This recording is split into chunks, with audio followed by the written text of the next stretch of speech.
William Butler Yeats, A Celebrity Horoscope, written, directed, and produced by Reverend Dr. Dickie Joe Mullen. Views of Yeats' beloved Ireland offer us a moment of reflection as we begin to hear the implications of his natal horoscope for his political activism, his poetry, his acting career, and his mystical experiences during his life. He was a key figure in the Irish literary revival of the late 19th and early 20th centuries. The Yeats Museum in Sligo, Ireland, memorializes his great contributions to literature and to Ireland. Now we will listen to Dr. Mullens' explanation of his astrological sign. Bagash and Bagora.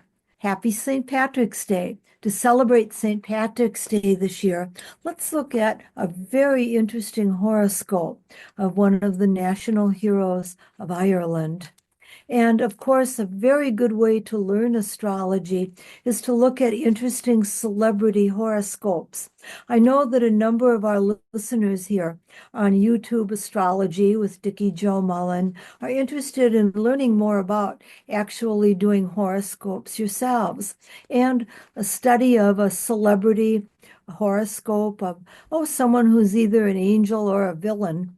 And William Butler Yeats, our choice for today, might have been both. So William Butler Yeats, he's one of the interesting people who've influenced the world of spirituality, the occult, and the mystical, was an Irish poet. He was a political activist and an actor, as well as a mystic. Mr. Yeats was a Gemini. He was born on June 13th of 1865 at 10:40 a.m. in Dublin, Ireland, and he was certainly true throughout his life to his natal sign of the twins. By the way, Ireland is a Gemini nation too. Did you know horoscopes extend to the birth dates of countries and cities? We do those charts for the time period when the government in power took charge. And in that case of Ireland, it is a Gemini country. Getting back to Mr. Yeats, William Butler Yeats was dual-faced and multifaceted. He had his sun and his Mercury ruled Gemini and mercurial in nature. Like most Geminis, the twins, he seemed to be more than one person at a time and capable of living multiple lives simultaneously. Gemini is the zodiac storyteller. This is the birth sign of the master magician wordsmith. And again, Yeats was certainly true to those qualities. Throughout his life, Mr. Yeats pursued varied interests. These included a fascination with magic and the supernatural, literature, the theater, and politics. That was at the time that Ireland was separating from England. Yeats's life was like a tapestry threaded with complexities and paradox. Let's take a look at his natal horoscope here. I have it right here. And his birth chart, using the time, date, and place of birth that I just mentioned, shows that he had an exact Sun-Uranus conjunction in Gemini. It's very prominent. This aspect shows originality, nonconformity, and eccentricity. Uranus will be transiting Gemini for several years, starting in the summer of 2025 through 2032. 2025 to 2032. And in the case of a great personality, even when that person has passed away, sometimes their work can become more prominent when the chart that they were here on Earth, when they had it, is activated. A good example is Richard III. And his natal chart was activated recently when his bones were excavated over in the United Kingdom. Getting back to William Butler Yeats, Um, the moon and ascendant, which is the rising sign, were in Aquarius in his chart. He led what seemed to be a truly charmed life. He had a sun-moon trine by sign that's called the darling of the gods aspect to have. His north node and Saturn were in Libra. This created a grand trine in the air signs of the zodiac, with the Gemini, Aquarius, and Libra placements. This is really fortunate. It suggests freedom, ease, luxury, and opportunity, all of which highlighted his life. Mr. Yeats was born into an upper class and talented Protestant family. His father, John Butler Yeats, left a career as an attorney, a barrister, as they say in Ireland, to become an acclaimed artist. This choice on the part of John Yeats brought a bohemian quality to the family environment. Yeats's mother, Susan Mary Pollexton, came from a wealthy merchant family. While vacationing as a child at his mother's family in Sligo, Ireland, Yeats was allowed to run wild. He considered Sligo, Ireland, his true home, even though the family lived in England for much of his formative years. Overall, he had many advantages. He grew up, as I said, living with his parents in London, and there he received an exceptional education.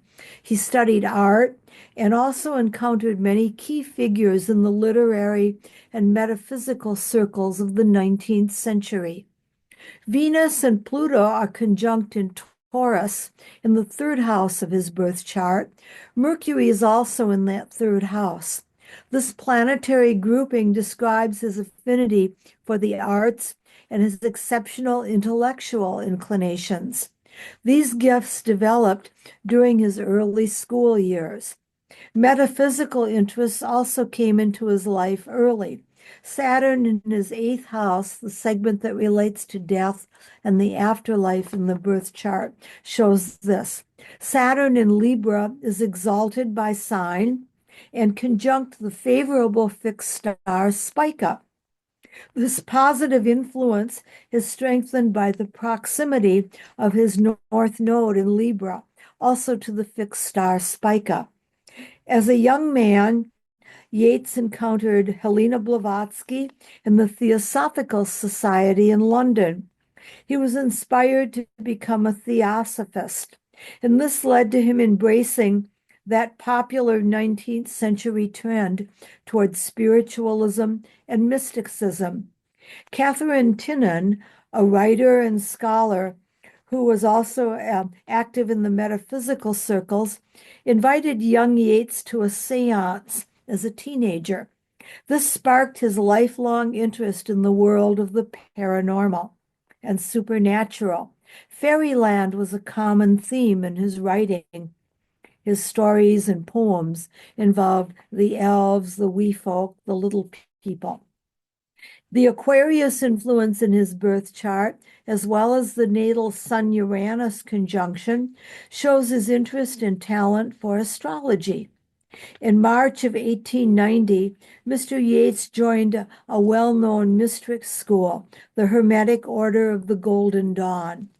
During the next 32 years, he remained active in the Golden Dawn, and he attained a high grade in the membership. Astrology, crystal reading, tarot, ritual, and related themes were all a part of his studies. His personal motto within the Golden Dawn was Daemon est Deus invertus. Those of you who are Latin scholars will know that that is devil is God inverted. Yeats was a key figure in the Irish literary revival in the late 19th and early 20th century. He co-founded the famous Abbey Theatre in Dublin, where he acted in and produced his own plays.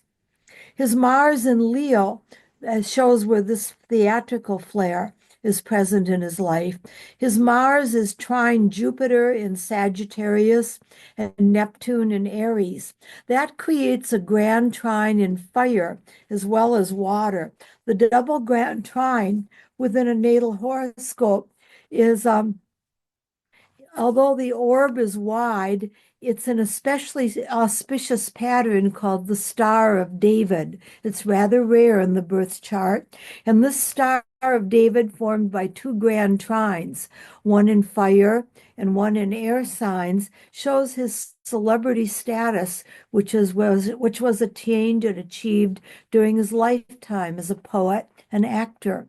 The elevated Jupiter in his birth chart is the planet closest to the midheaven, as you can see looking at the natal chart, which I have right here for you to see.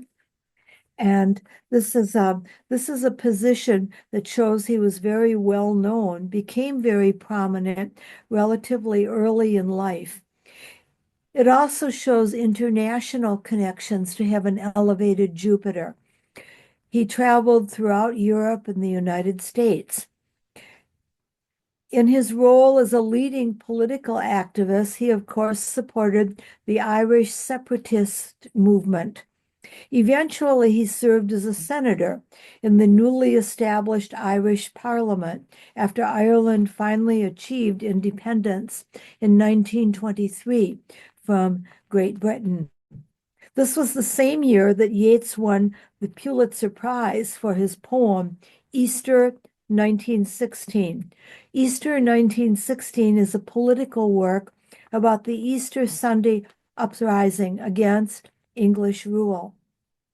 True love came in Yeats's way through his involvement in politics. He met a woman named Maud Gonne, a fellow activist. Maud Gonne was a vibrant and exceptionally brilliant, beautiful woman by all accounts, and Yeats fell hard. It was his first and deepest love. His affections were not reciprocated. His natal Venus and Pluto are exactly conjunct in the fixed sign of Taurus near the unfavorable fixed star Algol. This deeply passionate conjunction is square Yeats's Mars in his seventh house of marriage. Mars is the planet of passion. He became obsessed with Maud Gonne and proposed marriage at least 3 times over a period of several years. When she turned him down for the final time, he turned his attention to Maud's daughter. She also refused him.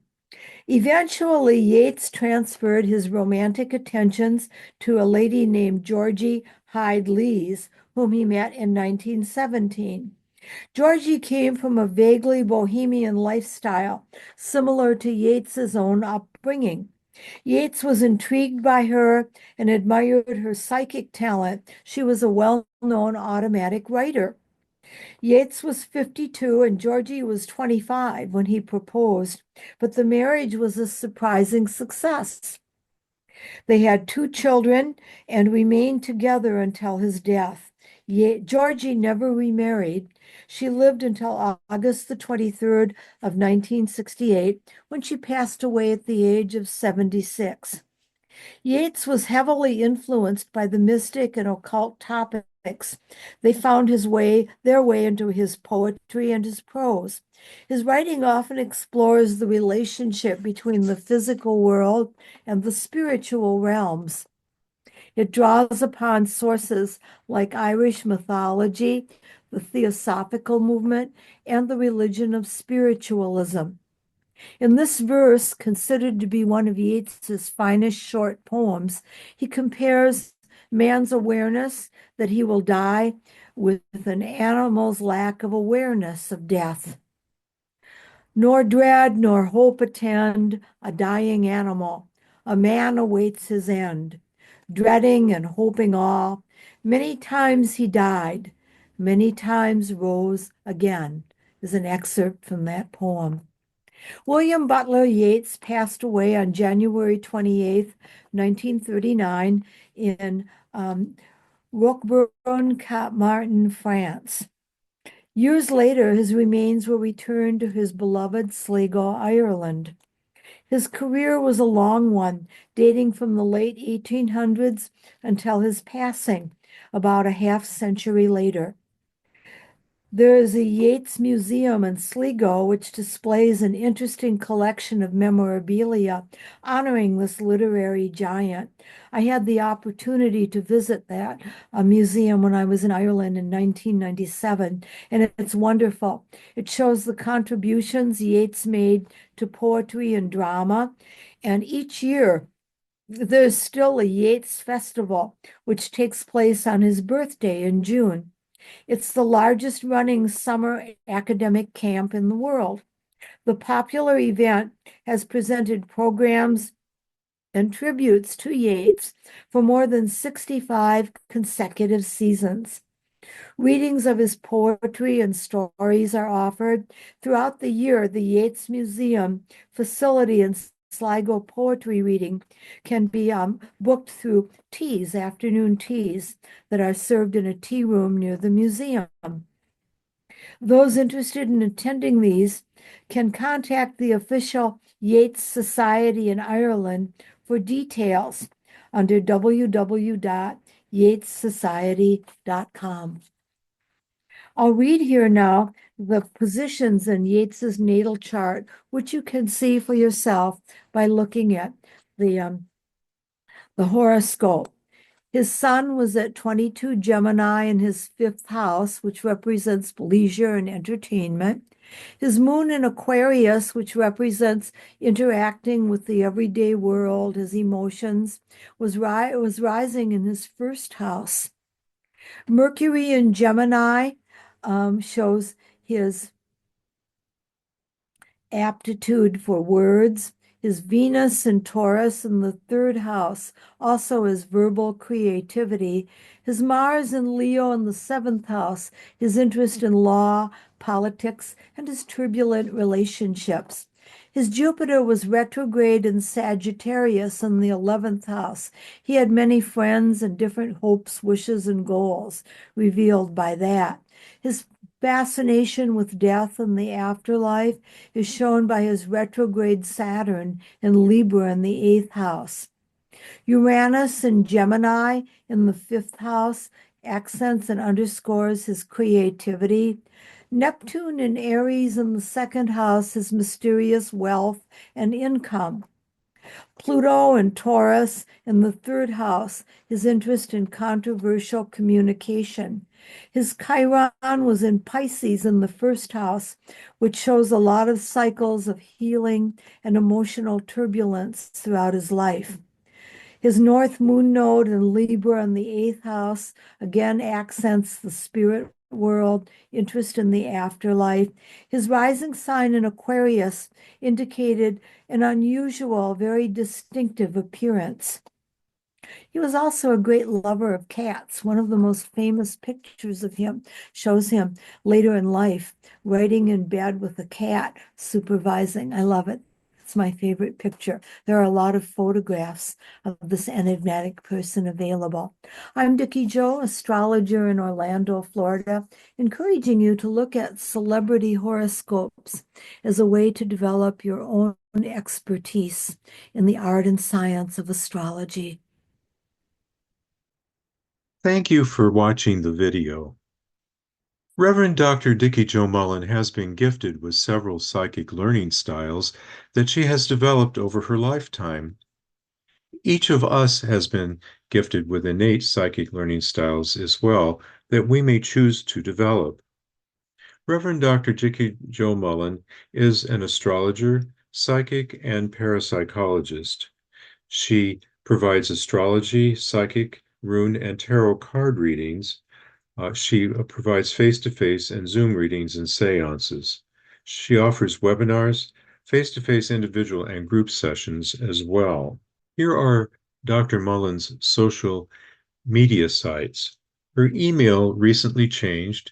She offers inspirational insights on her WordPress site. She has more than 200 related videos on her YouTube channel and also maintains a Facebook page. Reverend Dr. Dickie Jo notes that use of the internet enhances the psychic energy of her work. She observes that this is a result of the fusion of her earthbound energy, her psychic energy, and internet energy working together. She encourages you to explore and develop your innate psychic learning styles.